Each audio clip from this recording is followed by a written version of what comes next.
Hello students, नमस्कार। आज हम डिस्कस करने वाले हैं इनकम फ्रॉम हाउस प्रॉपर्टी।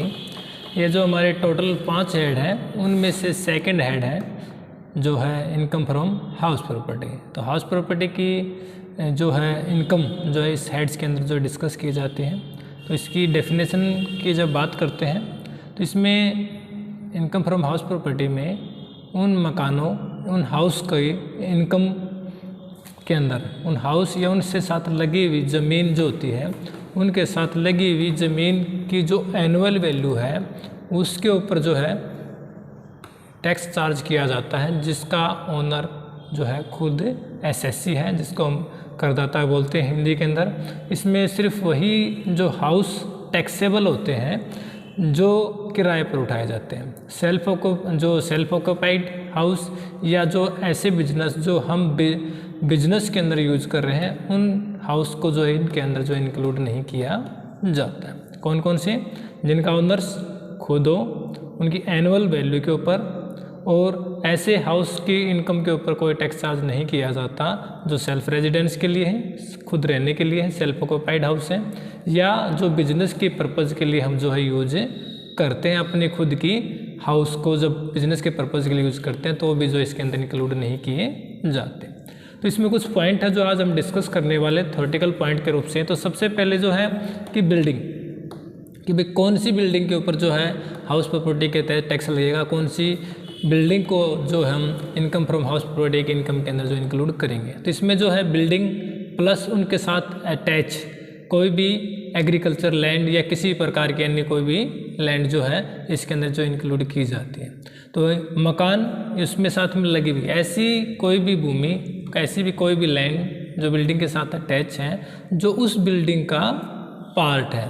जैसे फॉर एग्जांपल बगीचा भी मकान के साथ अटैच होता है।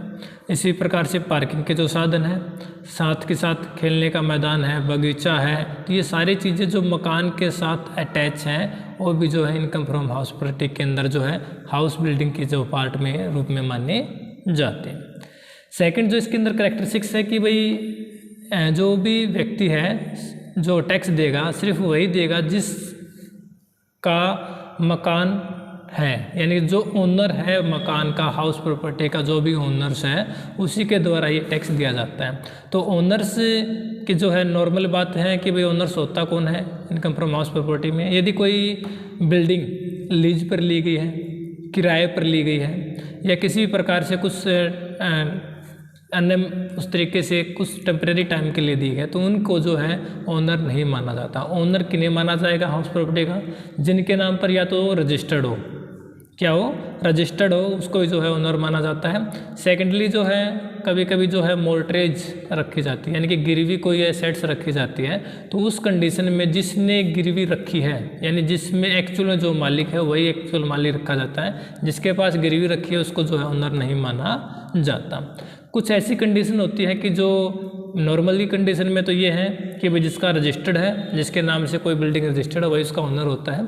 तो कुछ कंडीशन में ऐसा होता है कि वो रजिस्टर्ड नहीं होता तो उसको डीम्ड जो है ओनर्स मान लिया जाता है। कौन कौन सी कंडीशन है? तो सबसे पहले जो कंडीशन है कि भाई यदि कोई भी जीवन साथी का मतलब कोई भी स्पाउस, यानी कि हस्बैंड है तो वाइफ है तो हस्बैंड, बिना किसी कंसिडरेशन के, विदाउट एनी कंसिडरेशन अपनी एसेट्स अपने स्पाउस को क्या कर देता है, ट्रांसफ़र कर देता है। स्पाउस का मीनिंग क्या है कि अपने जीवन साथी के साथ, जैसे कि हस्बैंड कर दे वाइफ को और वाइफ कर दे हस्बैंड को विदाउट कंसिडरेशन। तो इस कंडीशन में जो भी व्यक्ति एसेट्स को ट्रांसफ़र करता है वही उसका क्या माना जाएगा, ओनर माना। जैसे कि हस्बैंड अपनी वाइफ को ट्रांसफ़र करता है विदाउट एनी कंसिडरेशन के, तो जो हस्बैंड ने ट्रांसफ़र किया तो हस्बैंड ही उसका क्या माना जाएगा, ओनर माना जाता है।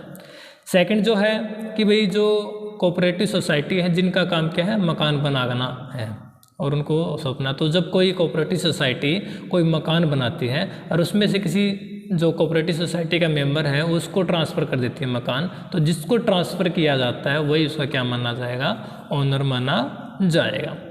कुछ कभी कभी जो है कोई पार्टली कॉन्ट्रैक्ट होता है, यदि उस पार्टली कॉन्ट्रैक्ट को यदि कोई पूरा कर देता है तो उस जिसने भी ये पार्टली कॉन्ट्रैक्ट पूरा किया है वह उसका क्या माना जाता है, ओनर्स माना जाता है। अब बात आती है कि यदि कोई व्यक्ति लीज पर मकान लेता है तो उसको ओनर नहीं माना जाता। यदि किसी व्यक्ति ने लीज पर लेकर ज़मीन लेकर लैंड लेकर उसके ऊपर बिल्डिंग बनाता है तो वो उसका क्या माना जाएगा? ओनर माना। दो बातें अलग अलग हैं। यदि बिल्डिंग को लीज पर लेता है तो उसका ओनर नहीं माना जाएगा। यदि ज़मीन को लीज पर लेकर उसके ऊपर बिल्डिंग बनाता है तो वो उसका ओनर माना जाएगा। कभी कभी कैसी संपत्ति होती है कि जिसके ऊपर झगड़ा होता है, तो झगड़ा जिस कंडीशन में यानी कि एक्चुअल में ओनर्स क्लियर नहीं होता कि ओनर्स ये है ये नहीं है, तो उस कंडीशन में जिसके भी कब्जे में यानी कि जिसके कब्जे में वो एसेट्स है उसका क्या माना जाता है? ओनर माना जाता। तो ये था कि एसएससी के द्वारा ओनर्स का होना। थर्ड जो कंडीशन है कि भाई इसमें सिर्फ वही बिल्डिंग जो है उसके लिए मानी जाती है, किराए के लिए मानी जाती है जो किराए पर एक्चुअल में उठाई जाती है। जब बिजनेस के लिए यूज़ करते हैं या किसी अन्य रहने के लिए पर्पज़ करते हैं तो उसको इनकम फ्रॉम हाउस प्रॉपर्टी के अंदर इंक्लूड नहीं किया जाता, उनकी इनकम को इंक्लूड नहीं किया जाता। तो बिजनेस एंड प्रोफेशन के लिए जब यूज़ करते हैं बिल्डिंग को तो जो है उसका इनकम फ्रॉम हाउस प्रॉपर्टी के अंदर कोई वो नहीं मिलता। अब बात आती है कि इनकम फ्रॉम हाउस प्रॉपर्टी में यदि नहीं मिलता तो बिल्डिंग क्या करे? बिजनेस एंड प्रोफेशन के अंदर यूज़ करें। तो बिजनेस एंड प्रोफेशन के अंदर भी जो है इस बिल्डिंग का उसको किसी भी प्रकार का रेंट वगैरह देने की कोई छूट प्राप्त नहीं होती। वहाँ पर भी इसको सिर्फ जो है इंश्योरेंस की छूट मिल सकती है या इसके जो डेप्रिसिएशन है उसकी छूट मिल सकती है, वो कहीं भी इसकी छूटें नहीं मिलती। नेक्स्ट पॉइंट जो बात करते हैं हम, इसके अलावा कुछ और इम्पोर्टेंट्स बातें हैं जो इनकम फ्रॉम हाउस प्रॉपर्टी के रिगार्डिंग है कि भाई इनकम फ्रॉम हाउस प्रॉपर्टी यदि फॉरेन में अवेलेबल है यानी कि विदेशों के अंदर इनकम फ्रॉम हाउस प्रॉपर्टी है, इंडिया के अंदर है तो सभी के लिए रेजिडेंट होगी। यदि आउटसाइड ऑफ इंडिया कोई बिल्डिंग है तो हम ये पिछले चैप्टर में डिस्कस कर चुके हैं कि रेजिडेंट स्टेटस के हिसाब से जो ऑर्डिनरी रेजिडेंट है उसकी इनकम के अंदर तो जो ये इंक्लूड की जाएगी। अदर अन्य जो नॉन रेजिडेंट है, नॉट ऑर्डिनरी रेजिडेंट है, उसकी इनकम के अंदर इसको हम शामिल नहीं करेंगे। फॉरेन में कोई भी इनकम फ्रॉम हाउस प्रॉपर्टी से कोई हमें इनकम होती है। नेक्स्ट जो है, यदि कुछ कंडीशन में किसी भी बिल्डिंग के दो या दो से अधिक ओनर्स हो सकते हैं यानी कि ज़्यादा ओनर एक बिल्डिंग के हो सकते हैं, तो उस कंडीशन में क्या होता है कि भाई जिसका हिस्सा अलग अलग किया जा सकता है, तो प्रत्येक व्यक्ति जो है अलग अलग जितना हिस्सा किया जा सकता है तो उसी के हिसाब से वो अपनी इनकम के ऊपर टैक्स देने के लायबल होकर उनकी इनकम जो है इनकम की प्रत्येक पार्टी की अलग अलग डिसाइड की जाएगी। जैसे कि एक बिल्डिंग है उसके 4 मेंबर है, 25%, 25%, 25% चारों ओनर्स की जो है इनकम मानी जाएगी। उसके बाद जो है सब टेंटेंट क्या होता है? सिक्किमी किराएदार जिसको हिंदी में बोलते हैं। सब किराएदार क्या होता है कि भाई कई व्यक्ति क्या करते हैं कि एक बड़ी बिल्डिंग को अपने क्या ले लिया, किराए पर ले लिया, बड़ी बिल्डिंग को किराए पर ले लिया, उसके बाद उसका कोई आगे जो किराए पर है उसको दे दिया जाए। जैसे फॉर एग्जांपल कि मैंने एक बिल्डिंग ली उसमें 4 रूम है, तो 4 रूम में से मैंने जो है 2 रूम यूज़ कर लिए, 2 रूम जो है दोबारा से किराए पर उठा दिए, तो इसको क्या बोलते हैं? सब टेंट बोलते हैं यानी कि सिक्किमी किराएदार बोलते हैं। तो उससे जो मैंने अपने मकान लेकर दोबारा से जो किराया पर उठाया उससे जो इनकम होगी वो इनकम फ्रॉम हाउस प्रॉपर्टी के अंदर इंक्लूड नहीं की जाएगी, बल्कि इनकम फ्रॉम अदर हेड्स जो है, इनकम फ्रॉम अदर हेड्स के अंदर जो इनकम को जो इंक्लूड किया जाएगा, इनकम फ्रॉम हाउस प्रॉपर्टी के अंदर इसको इंक्लूड नहीं किया जाए। जो सिक्किमी किराएदार यानी दोबारा से किराए पर मकान को उठाने से जो इनकम होती है वो इनकम फ्रॉम हाउस प्रॉपर्टी में नहीं आएगी, बल्कि इनकम फ्रॉम अदर हेड्स के अंदर आएगी।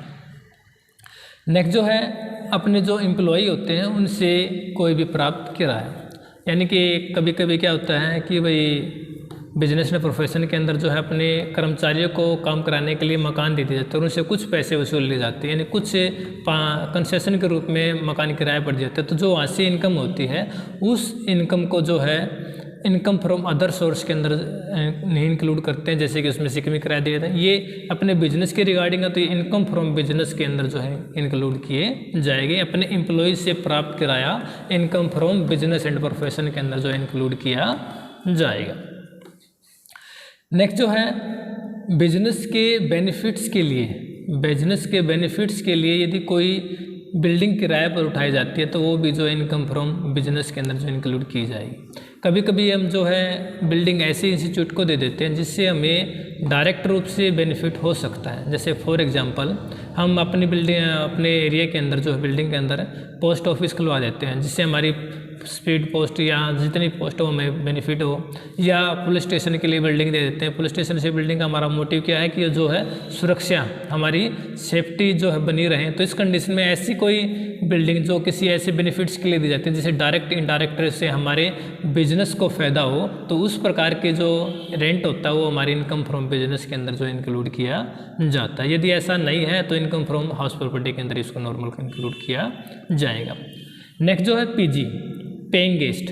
पेइंग गेस्ट में क्या होता है कि भाई जो हम किसी को किराए पर मकान देते हैं और उसके साथ साथ अन्य सुविधाएं भी दे देते हैं, जैसे कि फुल फर्निश्ड हाउस होते हैं कि उसके अंदर बेड भी हम देते हैं, खाना पीना पानी सारी चीज़ें उसके अंदर इंक्लूड होती हैं। तो इस प्रकार से पेइंग गेस्ट की जो इनकम होती है, पीजी की जो इनकम होती है किराए से देने से, उसको हम इनकम फ्रॉम हाउस प्रॉपर्टी के अंदर इंक्लूड नहीं करते हैं, बल्कि इनकम फ्रॉम अदर सोर्स के अंदर जो है इसको इंक्लूड किया जाता है। अब बात आती है ज्वाइंट रेंट।